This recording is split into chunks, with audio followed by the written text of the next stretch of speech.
Today, we're speaking with the brothers Abbott, David and Tim, who with their wives recently made a very significant financial commitment to Dairy Shrine, National Dairy Shrine. I'm Joel Hastings of Dairy Business and a Dairy Shrine board member. Let's start with a little bit of introduction. I'm the oldest of three siblings, so I fully appreciate how important it is to be the big brother. So let's start with you, David, and just tell us a little bit about you and your career. You bet. Thank you, Joel. Nice to be with you. And yes, I am the big brother in some terms, as some would think of it, but I'm actually a smaller, littler brother, and I'm just the older brother. So let's just go with that for now.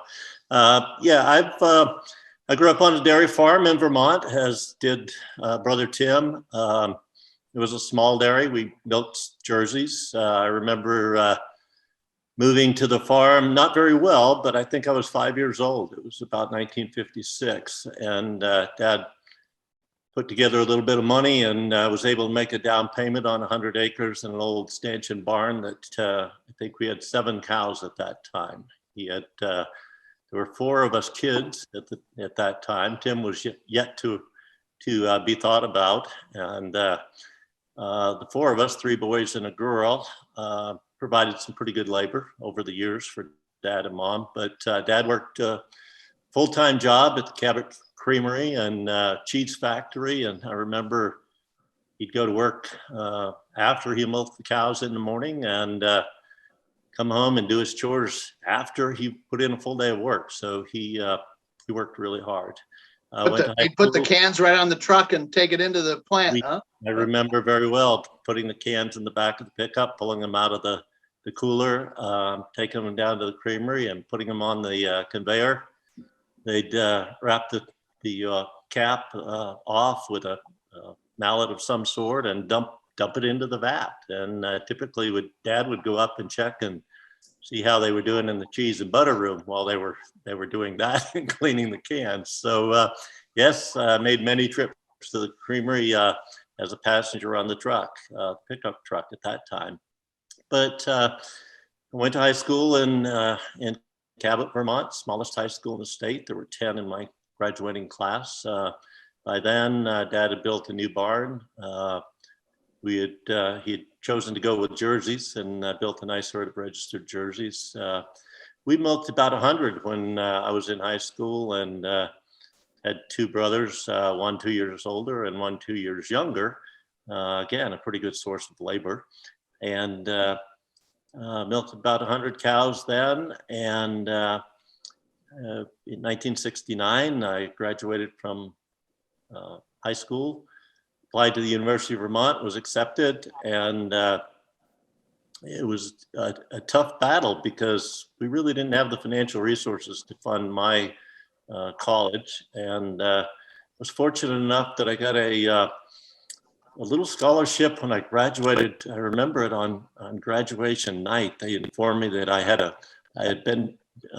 was chosen as the recipient of the I Dare You Award, the William H. Danforth I Dare You Award, who was the founder of Ralston Purina Company.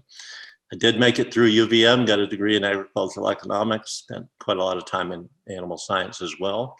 Did an intern program in 1972 with Ralston Purina. And then in 73, when I graduated, they offered me a job. I took it. At that point, moved to Harrisburg, Pennsylvania, and spent then 26 years with Purina Mills and worked my way up the ranks and ended up as the president and CEO of Purina Mills and was with them until 1998. And started working with a private equity group out of Houston called the Sterling Group, and had the opportunity over the next 20 years to be on many boards, serve in that capacity as well as a interim CEO for a number of companies over that 20-year period, serving as a mentor to young CEOs and just filling in if we had to make a replacement on one. So had a great career there. 1974, married my wife Penny. And so that's 48 years ago. And We have 2 kids, one in Austin, Texas, and one in Colorado Springs. And I'm pretty fully retired now and spend most of my time either fly fishing or playing golf or taking naps at this age. So. Well, Tim, you've been patiently listening to the life story that you're probably very familiar with. And you've been more active in the dairy industry itself in a variety of ways, on the purebred side, on the AI side. Just give us the elevator speech for some of the highlights of your active career. Sure, Joel, thanks. And I will start my discussion, Joel, with the fact that my recollection of history is going to be much more accurate than the older brothers would be, because it's much more recent. So Joel and Dave, I think my accuracy will be quite nice compared to maybe what Dave told. But similar history, and many folks listening to this may know my story, so I'm not going to go on a long time, Joel. But interestingly, again, there's the big gap in age between Dave and I, but and I say this in total admiration of Dave. He was my hero and my mentor, and he was the one from our family that went to college, and I wanted to emulate his career. And so I came through a class at Cabot High School that had 12 people in it. So Cabot had grown a great deal, Joel, in the 14 years between Dave and I. 20% increase. Yeah, that's a good jump. But and again, by the time our mom and dad were raising my group of the family, the younger brothers, they were more into the cattle breeding, and so I got a great education there. But I got very fortunate. My first job out of high school was with the Jersey Association. A couple of my heroes, Maury Core and Jim Kavanaugh. I got to spend a lot of time with those guys, and they taught me a great deal. I spent several years at Jersey, and then I had a long career at ABS, working with greats like Dr. Walton and Dick Smith, to name a couple, people that shaped my career and my life. And I think as I moved through my AI career, I did a little bit of everything from sire selection and program development to sales management, business management, and got to see what I loved about this industry. So then I moved on to my wife Sharon, and I purchased St. Jacobs Animal Breeding Corporation, small cooperative out of Canada that we developed and grew exponentially in the tight semen and embryo world. That company was sold about 7 years ago to ABS, and then we started a couple other businesses, a cattle breeding company called Borderview Genetics, and recently with our good friend Chris and Jen Hill, we started a company called the Dairy Sales Alliance, and I try to not maybe mimic my mentor and good friend Horace Backus in the pedigree reading world and sales management world. And then most importantly, as Dave said in his life, my wife Sharon, who many would know, has been instrumental in my success in the dairy industry. We have 2 daughters, Chelsea, who is out near Dave in the wilderness of Montana being a guide, and Caitlin, who is a nurse at a NICU unit traveling around the country right now. So that's a little about my path, Joel. Well, it's a great story for both of you. Thank you for sharing that. Let's talk a little bit about how you decided to support the work of Dairy Shrine. Tim, you're a former board member, so you perhaps know a bit more about the history and background and activities of Dairy Shrine, but kind of what was uppermost in your thinking? Well, Dairy Shrine has become very important to me because I think it does a tremendous job of honoring our industry, but connecting them with the young people and the college students. And I remember going to the Dairy Shrine banquet many times and watching many of my heroes present awards, get awards, and speak at those meetings. One of my fondest memories was Sharon won the National Intercollegiate Judging Contest when she was in college. I remember that Dairy Shrine banquet like it was yesterday. So I got a great view of National Dairy Shrine and the work that they do in our industry. So that, combined with my time on the board, I feel like this is as strong an organization as there is in our dairy or ag community. And I, along with my good friend Dan Bernick, have become chairs of the fundraising committee. And Dan and Karen and Sharon and I both wanted to put our money where our mouth was and show that we truly do support this organization, and we need to increase these funds so we can touch more young people. Dave, you've told us that through your career, you weren't as involved with dairy directly. Obviously, you had a part of the company that was, but you personally, and so you weren't as tuned in to Dairy Shrine as your brother. So besides him pitching you, when you dug into how you might and whether you should make a contribution or not, what was your thinking? Several things, Joel. First of all, at Purina, dairy was a huge part of our business, obviously. So I was never in that group specifically, but spent some time in sales and in marketing. Had a lot of association with the dairy group, but not specifically with National Dairy Shrine. Worked a lot with FFA and 4-H. I was in 4-H as a kid, but a lot of Purina's efforts at that time were geared toward 4-H and FFA and supporting in a rather significant way what they were up to. So I was involved with a lot of kids that were dairy kids, for example, but not specifically with the National Dairy Shrine. Yeah, Tim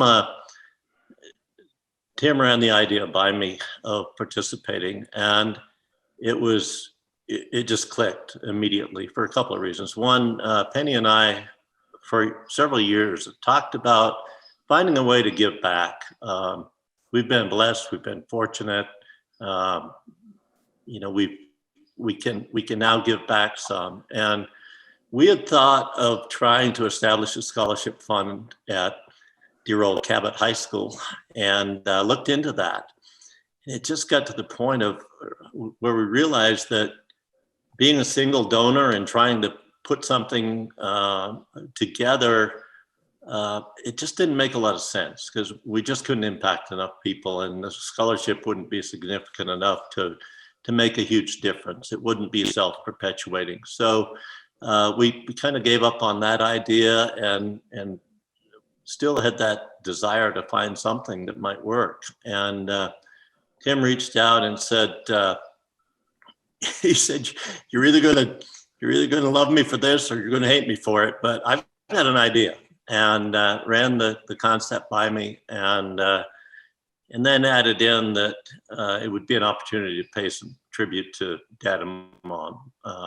And they sacrificed so much and gave so much in terms of supporting us and where we ended up in our careers and our families. So it just seemed like a really good fit because instead of being a single donor, we're part of a larger initiative. Our donation, we felt, could be leveraged in a more significant manner and reach and touch more young people, young adults who can use some help. And I mean, I walked those shoes. Tim walked in those shoes, and to be able to give back and to have National Dairy Shrine do the work in terms of criteria and selection of the recipients, I love it. So it was just a really nice fit, Joel. And I have to say, as a Dairy Shrine volunteer, I've had the occasion to be one of the anonymous judges for evaluating some of those student applications. And whether it's the award winners or others who have submitted applications, it's really an outstanding group of students every year that make those applications. It's really inspiring. Yes. David, one other thought you mentioned in our preliminary exchanges that as a dairy farm kid yourself, but more importantly as an employer, both in an ag company and even a non-ag company, you find that youth with dairy backgrounds, dairy farm backgrounds, or maybe ag backgrounds in general, really are desirable employees in many cases. more often than not, if I could find a young adult looking for a job with a farm, ag, dairy background, not just limited to dairy, but dairy was certainly high on my list because I knew what I would find in a kid that came from a dairy background. And what I would find and what I found over the years, and it's been quite a few years now, Joel, but those young adults, in addition to having a very basic quality that I look for, and that was work ethic. I mean, people that are willing to get up and go to work in the morning and not quit until the job's done. But beyond that, a sense of responsibility, a sense of urgency about getting their job done and doing it completely, doing it right. And then the last thing that I always look for, and it's hard to interview for, but kind of knew I was going to find it with these young adults with backgrounds in growing up on a dairy farm or other parts of agriculture, is accountability, and being able to have employees that were accountable for their actions, for what they did and what they didn't do, was a huge factor. And over the years, I got to the point of feeling like, wow, if I can find someone with a degree, is qualified from an academic standpoint, boy, that's some gravy there. And more often than not, those young people were great hires for us. Well, that's a great story. And I think part of what Dairy Shrine wants to do is support young people, not only in their academic work, but in their careers afterwards. And what you're pointing out is that there's many good career opportunities for dairy children, dairy kids, dairy young people, even beyond the dairy industry. Yeah, I'd make the point too. I love the dairy industry, and I'm so proud that I was born and raised on a dairy farm. But I did not want to stay on the farm, and I felt like I wanted to do something different, experience something outside of the dairy industry, but stay in agriculture. I mean, there was no question in my mind that wanted to be in agriculture of some sort. So there are so many opportunities out there, and I think for these people these youngsters coming off dairy farms and coming out of college, my advice is don't limit yourself just to the dairy industry. Although a big part of this is we've got to plan for the future for the leaders of this industry, which I understand 100%. But these people have a good opportunity for futures in other businesses, other industries other than agriculture as well. Well, Tim, again, with your commitment to Dairy Shrine itself, you had told me that you maybe wanted to share your thinking about significant donations with some of your friends and colleagues and acquaintances in the industry, maybe even issue a challenge. Tell us about your thinking there as a co-chair of the committee. And I am excited about that. Again, I've been working with Dan Burnick chairing this committee, and the presidents of Dairy Shrine, Dr. Funk, and now Dr. Yeager, along with Mike Opperman, been very supportive of the approach that Dan Burnick and I have taken. And we certainly don't want to limit contributions to major contributions. Your $500 donation to National Dairy Shrine is as important as it ever was. But we think there is many of us in the industry that can really move the needle with this organization. And Dan and I have been working hard at setting up a structure to do that. So we're taking a two-pronged approach.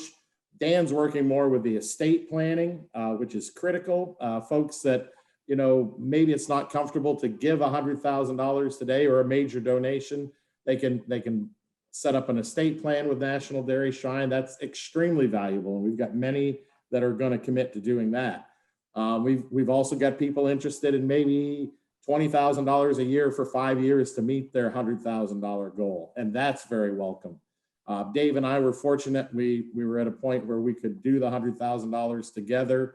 And obviously that's how you move the needle the quickest. So my goal, Joel, when I started this was to get 10 people to do what Dave and I have done, and our families, and honor our families. I think many of you out there listening to this should think about your moms and dads and your brothers and sisters that influenced you or your careers. And wouldn't it be great to have them enshrined at Dairy Shrine? I get pretty excited, Joel, to think my mom and dad are going to have a picture of them forever at National Dairy Shrine on the wall with a write-up about what they've done because of the donation Dave and Penny and Sharon and I made. So there's several people that are quite excited to join, and I think before fall, Joel, we'll have others to add to the Abbott brothers support. And I challenge many of you in the industry to give it real thought and to talk to Dan Bernick, myself, Mike Opperman, Joel Hastings, talk about what this could look like. There are certainly tax benefits there, but more than anything, Joel, the pride that I think I have had through this process is enormous. I cannot believe that I've had the opportunity to give back to something that means so much. There are people out there like me who would get fired up about being a part of this that never would have thought of it if someone from National Dairy Shrine or Tim with his involvement hadn't contacted me. So I just wanted to toss that out. Well, I think that's a great thought and very helpful to all of us involved. And I just make a quick statement. I don't certainly in any way want to sidetrack folks from the thoughts that you've offered us, but I know, and Tim knows too, as a board member, how carefully these funds are monitored. The funds are invested carefully for good returns, but safe returns. The administration is careful and cautious. And I think you can be assured that funds that you commit to Dairy Shrine will be well looked after and well tended for their intended use. Really good point, Joel. I think Dave and I both talked about that. Is we didn't want this going to management fees. We wanted every penny of our contribution going to students. And with National Dairy Shrine, I am 100% confident it will. The bulk of the day-to-day activities of Dairy Shrine are funded by the membership, and the membership remains a lifetime membership for $50. We have some nearly over 20,000 members now on the rolls, past and present, and membership is still the watchword in terms of funding Dairy Shrine administration and daily activities. So we invite folks to be members as well as follow your footsteps in making contributions. So thank you both for being with us. It's been fun to get acquainted and reacquainted in Tim's case. And we congratulate you for making this a very significant contribution to National Dairy Shrine. Thank you to David Abbott and Tim Abbott. I'm your host, Joel Hastings, for National Dairy Shrine and Dairy Business.